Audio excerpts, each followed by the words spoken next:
Here's my next episode here.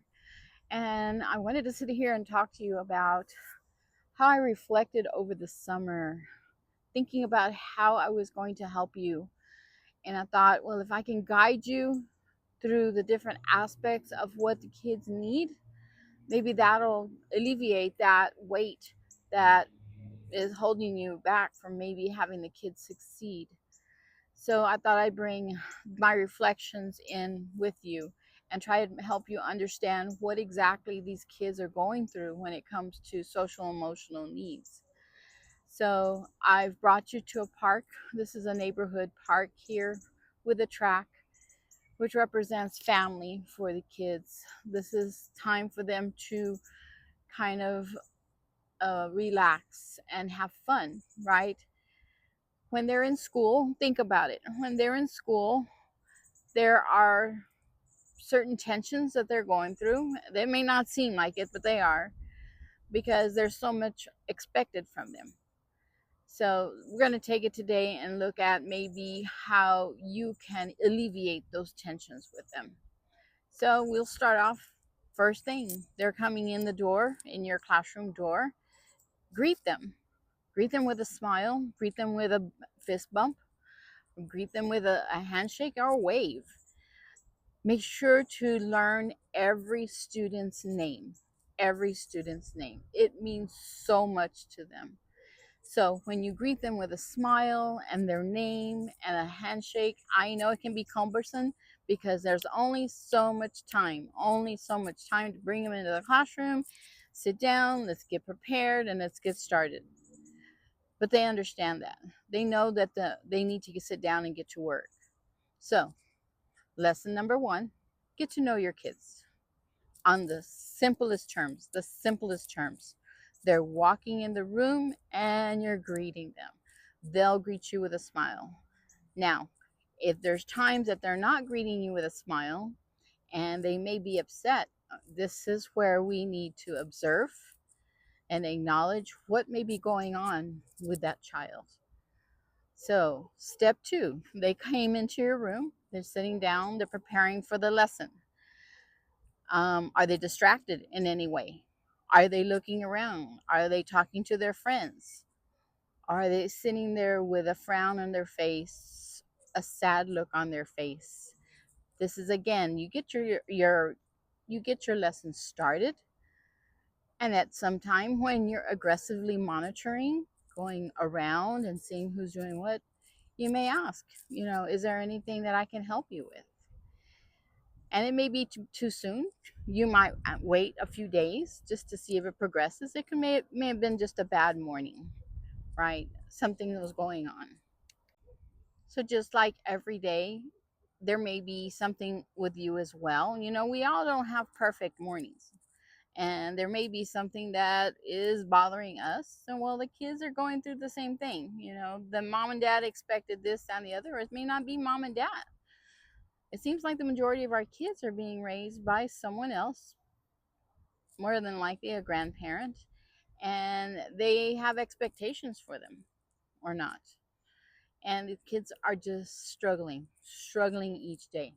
How do you handle that? You're certainly not going to get the assignment that you needed. You're certainly not going to get the scores that you want. Why? Because their mind is somewhere else. From the minute they walk in the door, their mind is somewhere else. So you're not going to get a math problem completed. You're not going to get a science diagram done. You're not going to get a reading finished because their mind is somewhere else. There's a priority, right? And step number three for today, just for today, as the students are exiting your classroom, I always made it important to wish them a good day. To tell them thank them for being in my classroom, have a good day, and I will see you tomorrow. Those little things mean a great deal to our kids, a great deal. You've greeted them, you've monitored, you've connected with them, and now they're leaving your classroom. There's so many times the kids will come back, Miss, Sir, I come to school because I like your class. And I can't wait to come to your class. Yes, I have to do the problems. Yes, I have to do the work. But then there's times that, because they feel important, they feel valued with those 3 little steps that we're starting off with today. It's amazing. Again, I'm Dr. Roseanne Gonzalez, and I'm giving you my touch on my experiences. And as we progress each day, I'll bring you to a new spot. This is a park. This is where kids come and play. This is part of their culture. This is part of their lives. So let's see where else we can go.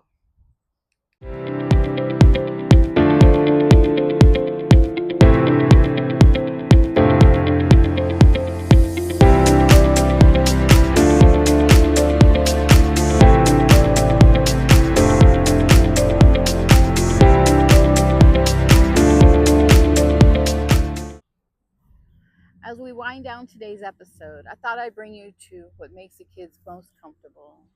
It's a park where they get to have fun, enjoy themselves, and just forget about everything else. This is what kids like. Now, going back to the the photos I just showed you, I took you to a church, some pictures of a neighborhood, the grocery store.